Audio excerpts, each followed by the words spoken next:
साथियों, एक बार फिर से स्वागत है आपका आपके अपने चैनल पर। हमने कक्षा 5 का गणित शुरू कर रखा था, जिसके अंदर अध्याय हमारा छठा चल रहा था। पीछे 5 प्रश्न हमने कर लिए थे। अब प्रश्न नंबर 6 देखिए कि दी गई दशमलव संख्याओं को शब्दों में लिखिए। अब देखो, मैंने आपको शुरू में ही बताया था कि हमारी जो लिपि है वो क्या देवनागरी है। अब देवनागरी लिपि में क्या होता है, जैसा हम बोलते हैं वैसा ही लिखते हैं, जैसा लिखते हैं वैसे ही हमें बोलते हैं। यानी कि जो पढ़ा जाता है वही लिखा जाता है, जो लिखा जाता है वैसे ही पढ़ा जाता है। तो अब देखो, इसको क्या है, बस एक बात का ध्यान रखेंगे कि दशमलव यानी कि जब भी पॉइंट आ जाए, दशमलव आ जाए, तो उसके बाद हमने कभी भी कोई भी संख्या एक अंक की हो, चाहे 2 की हो, चाहे 3 की हो, उनको इकट्ठा नहीं पढ़ना है। उनको दशमलव के बाद सभी को अलग अलग पढ़ना है। जैसे देखिए, पहला ये छठा प्रश्न है, दी गई दशमलव संख्याओं को शब्दों में लिखिए। तो अब इसको हम कैसे पढ़ेंगे, 42।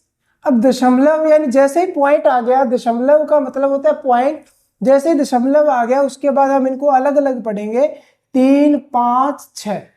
तो देखो लिखेंगे कैसे, पहले क्या है 42, तो लिख दो 42। फिर क्या है पॉइंट, यानी पॉइंट का मतलब दशमलव, तो इसको क्या पढ़ देंगे 42 दशमलव आगे। उसके बाद हम इसको टुकड़े में लिखेंगे कैसे, 3, 5, 6। बस बिल्कुल आसान सा तरीका है। अब दूसरा देखो 7, तो दशमलव से पहले सिर्फ 7 लिखा हुआ है, तो 7। फिर क्या है दशमलव, तो दशमलव लिख देते हैं। अब दशमलव के बाद क्या है 0 और 2। अब 0 को हम क्या बोलते हैं, शून्य। तो हम यहां पे लिख देंगे 0 फिर 2। अब देखिए तीसरा पार्ट कहां से शुरू हो रहा है, शून्य से। तो पहले क्या है शून्य है, तो शून्य लिख देंगे 0। फिर उसके बाद पॉइंट यानी कि दशमलव, दशमलव लिख दो। दशमलव, दशमलव के बाद क्या है 4, 0, 9। तो 4, 0, 9। अब देखिए इसी तरीके से आगे, अब दशमलव से पहले क्या है 309। तो लिख दो 309। अब आगे क्या आ गया पॉइंट यानी कि दशमलव, तो लिख दो दशमलव। आगे क्या है फिर 0, 0, 1। बस अपने को इस बात का ध्यान रखना है कि दशमलव के बाद कभी भी इकट्ठा नहीं पढ़ा जाएगा। इसको हम ऐसे नहीं बोलेंगे कि 42.356, नहीं, 42 दशमलव पॉइंट से इधर है जो पहले आती है उनको तो हम इकट्ठा बोलेंगे। पॉइंट के बाद जो भी संख्या आएगी हम कहेंगे उनको अलग अलग हम पढ़ेंगे। अब देखिए प्रश्न नंबर 7, अंकों में लिखिए। तो देखो 5.72। तो क्या है, पहले क्या है 5, तो ये लिख दिया मैंने 5। फिर क्या है दशमलव, तो ये मैंने लगा दिया दशमलव।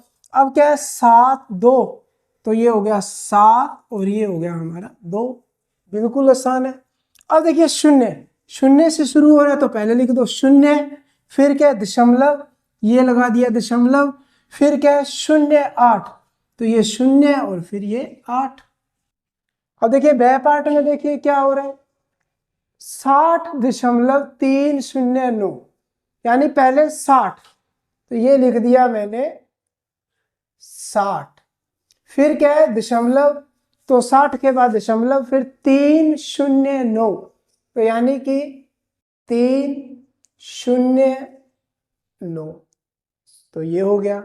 अब द पार्ट देखिए, हमारा द पार्ट में क्या है 905, तो पूरा 905 लिख दो भाई 905। फिर क्या है दशमलव, तो ये दशमलव 007, तो यानी 007। तो इस तरीके से हम क्या करेंगे, अगर हमें क्या है संख्या में दिया है तो हम शब्दों में ऐसे लिख सकते हैं, शब्दों में दिया है तो हम संख्याओं में ऐसे लिख सकते हैं। बस अपने को एक बात का ध्यान रखना है, अगर दशमलव से पहले कोई भी संख्या आएगी उसको तो पूरा पढ़ेंगे, और उसके बाद जो पीछे जो बचेगा उन सबको हम क्या करेंगे, एक एक कर कर पढ़ेंगे।